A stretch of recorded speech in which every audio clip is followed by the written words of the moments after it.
Shout out to Camille for sending me this information on Tucker Carlson hosting African delegates. And we're going to get into it. But before we do, I just want to thank you all again for your support for Israelite. The 1 year anniversary is this month, has just happened. And just to let you all know as a reminder that the paperback and hardcover of Israelite are on sale at 25% off this week only. So get your copy of Israelite. How to Know Your Identity Without Losing Your Savior at a 25% discount this week only. Don't miss out. Over the last few years, Tucker Carlson has been ruffling feathers on the far right because of his stance against the Jewish state. And because of that, many people on the far right have considered him a backstabber and a traitor. But make no mistake, Tucker Carlson is working for the same director as he has always worked for, and that is the globalist and the elitist.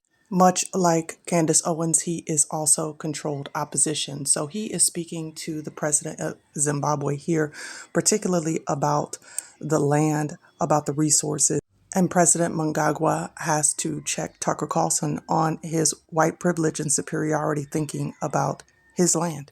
First to you, President Mnangagwa, again, thanks.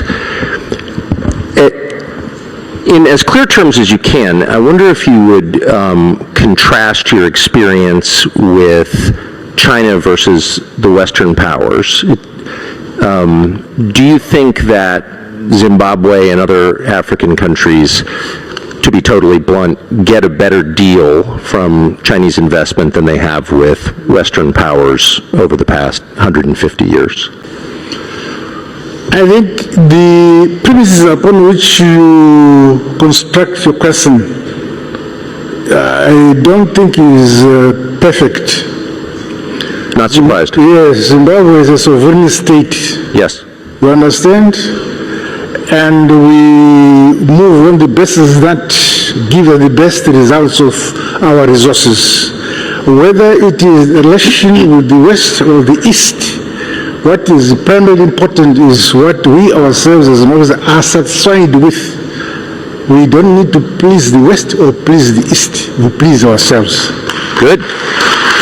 Our goal is not to please the East or the West. It is to please ourselves. You know, that's such a powerful statement, especially coming from a president on the continent. Why? Because colonialism has really, unfortunately, shaped the minds of these European dominators into believing that everything belongs to them. Everything is about what they can acquire by force or by manipulation. And he had to check him. He even said that the way you constructed your sentence is wrong.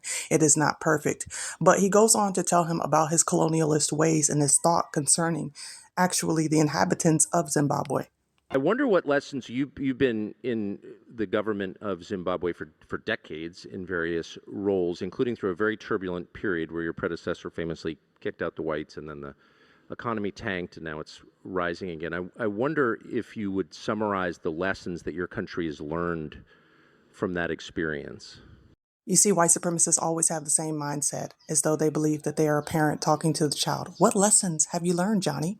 What lesson did you learn out of this? Let's see how the president responds. I'm not so sure what you have in mind. But let me say, our economy has faced challenges. I'm sure you're aware. Yes. Zimbabwe has been under sanctions for decades as a result of us claiming our land from the British and making ourselves independent. So let's get that straight first. We are reclaiming our land from the colonizers. That's lesson one that we've learned. We seized the land and gave it to our people.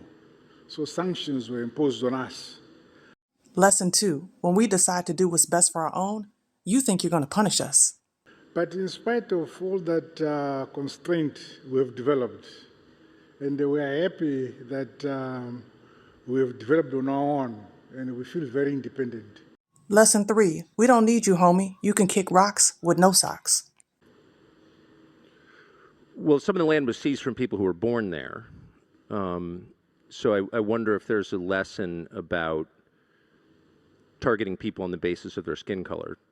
And here we go with the mind games, the reverse racism card. It is a tactic that these manipulators have tried to use and failed miserably, yet they continue to try. Do you think? Well, people had their land seized in Zimbabwe who were born in Zimbabwe, and they were targeted on the basis of their race, and I wonder if you think that's good or bad. No. Land did not belong to a race. It belonged to Zimbabweans. Right.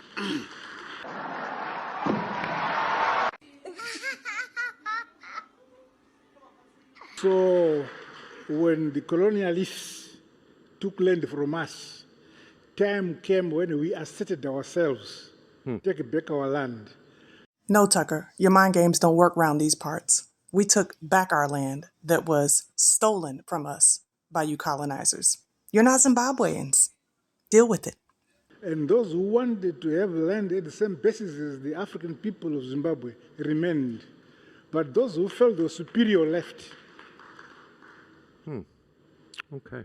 You see, it's a new day, a changing of the guard, and the colonialist Europeanization that has taken over the world is coming to a rapid end. And see, this is what Tucker Carlson was trying to manipulate the Zimbabwe president out of understanding. He tried to use the reverse racist card on a group of squatters and robbers who had come into someone else's territory and had taken over and had been rightfully put out, but it didn't work. And for those of y'all who don't understand just how racist Tucker Carlson is, especially concerning the continent, just watch his old language before he so-called switched sides. It's hard to believe now, but Britain wasn't always a regional banking center/refugee camp. It was a real place with a history and a language and a culture and a genuinely remarkable people. A country in the North Atlantic the size of Alabama that somehow took over the world and ruled it with decency unmatched by any empire in human history. It's gone now, barely even remembered. Queen Elizabeth II was the last living link to a truly great Britain. Today on social media, the usual ghouls celebrated.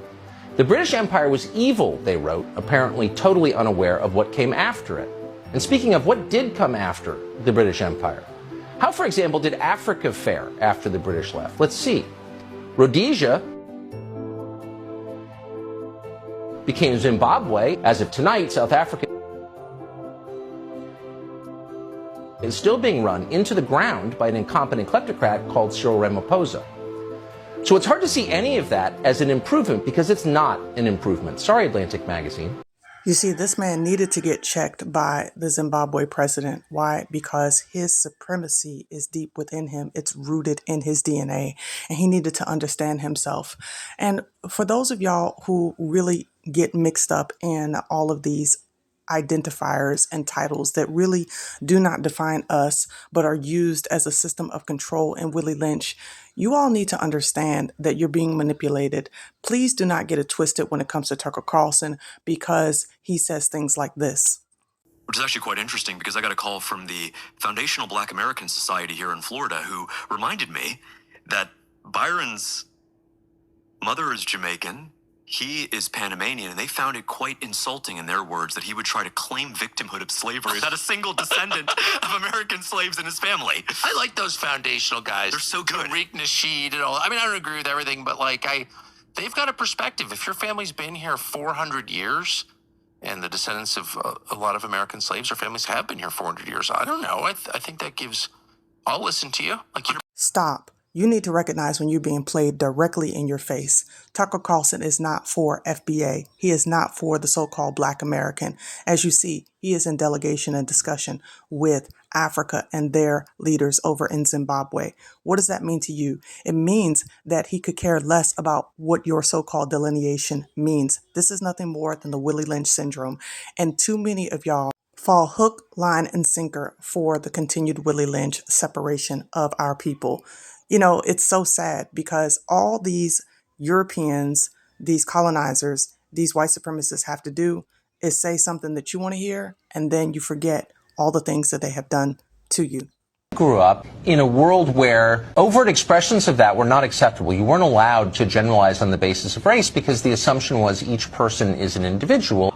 I don't understand when it became okay to generalize about racial groups. I think while some people have the luxury to be raised only being told to look at individual people, it should be no surprise to you that black people, in particular black men, have been taught forever that they have to be careful how they behave around white people. Facts.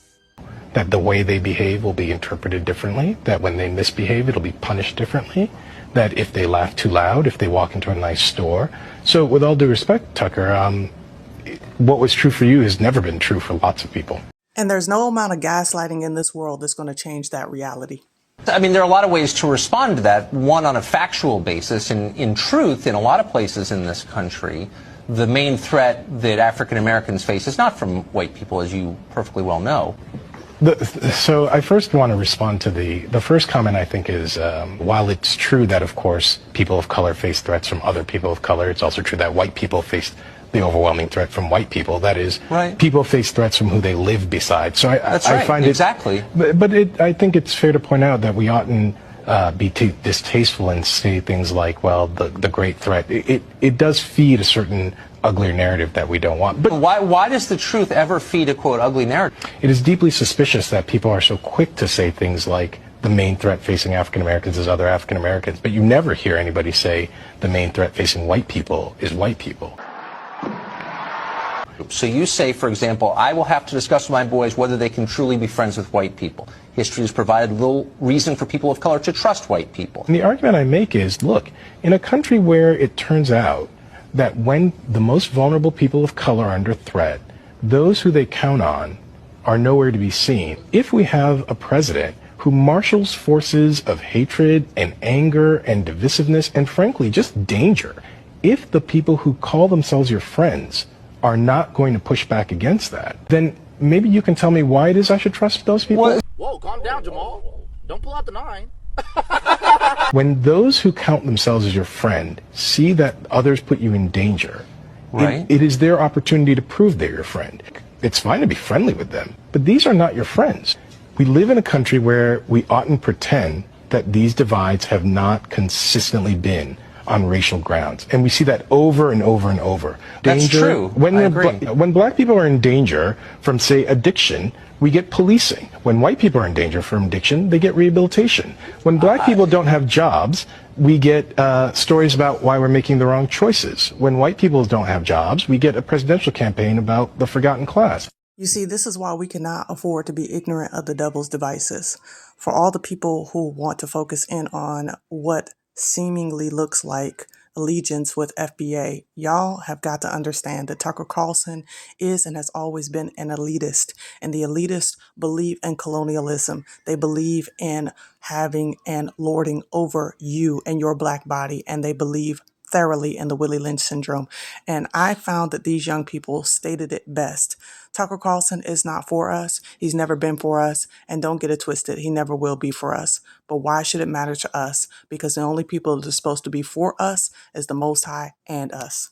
And to go back to the Tucker Carlson situation, I actually made a video about that yesterday because it's like, why are we getting excited over a white supremacist praising us and telling us something that we already know, especially when somebody like Tucker Carlson used his platform to endorse the Great Replacement Theory. I don't know if you ever heard of that, but yeah, it is a neo-Nazi conspiracy theory that be saying some reckless thing about Black Americans and Black people in general. Great replacement theory, conspiracy theory? No, It's in the law. It's the opposite of a theory. It is a nationwide Jim Crow system designed to hurt a specific group of people based on how they were born. This is a concerted effort to go after a specific racial demographic, and it's whites. There's nothing more immoral. There's nothing that we reject, at least in theory, more conclusively than that. There's nothing more Nazi than that. And yet it's the law of the land, and no one's really tried to change it, including in the state, which is crazy.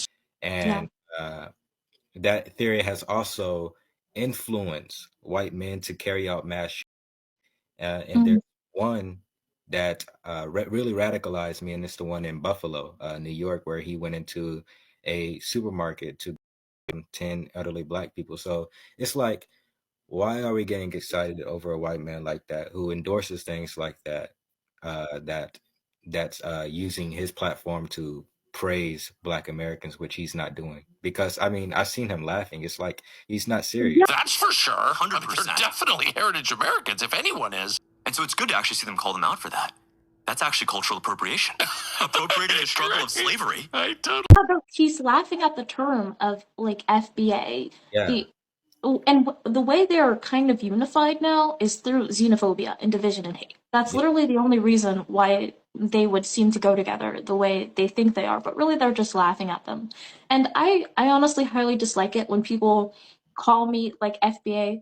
I replace it with, sure, I'm a descendant of American slavery, if that's what you are referring to me as. But I refuse to acknowledge or give more power to the term FBA.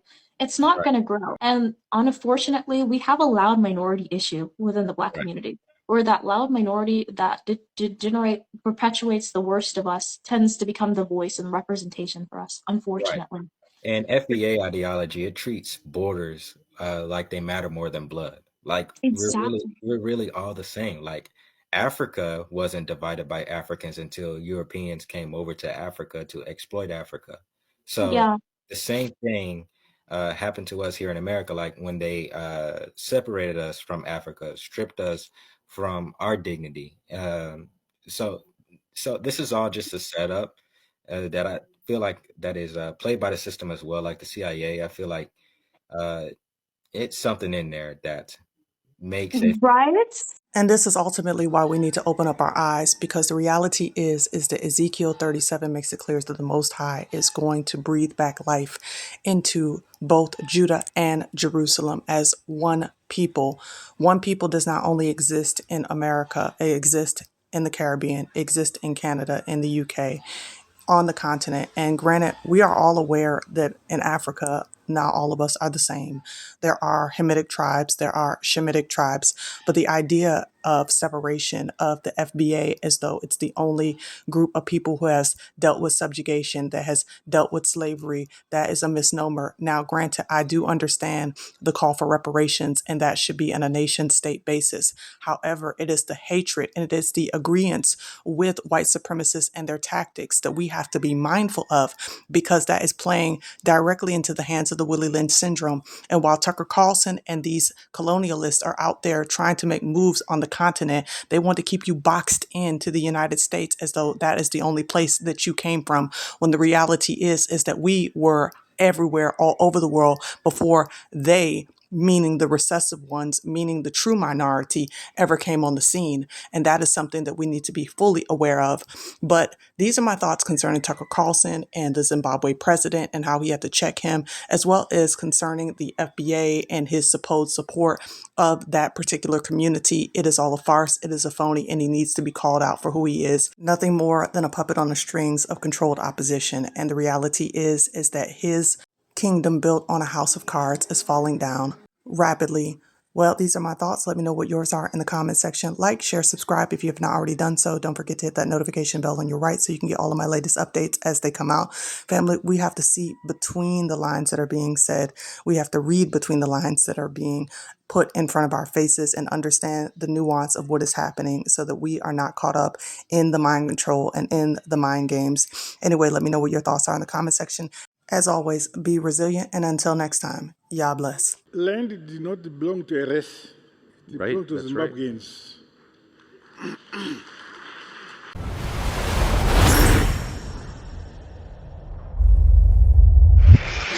Like anybody, I would like to live a long life. Longevity has its place.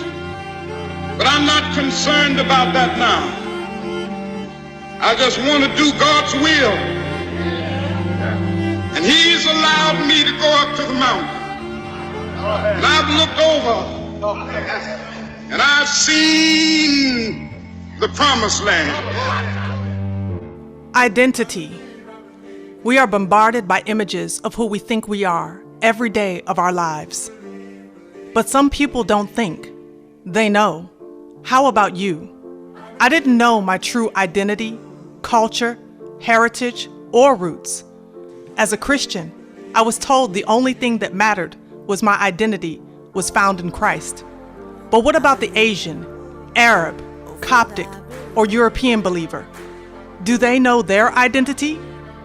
Does it matter to them? How about you? This is who they tell us we are. This is what we know. But is it the truth? Take a journey with me as I share my story of faith and identity and discover why both life in the Savior and identity matters. Why our past, present, and future hinges on the knowledge of our true identity. Why all believers in the Messiah must wake up before it's too late. As the world gets darker, it is time for Yah's people to shine their light. Who you really are is one of the most important questions on earth. It's time you knew. Israelite. Israelite. Israel. Israelite. Israelite. How to know your identity without losing your Savior. Israelite!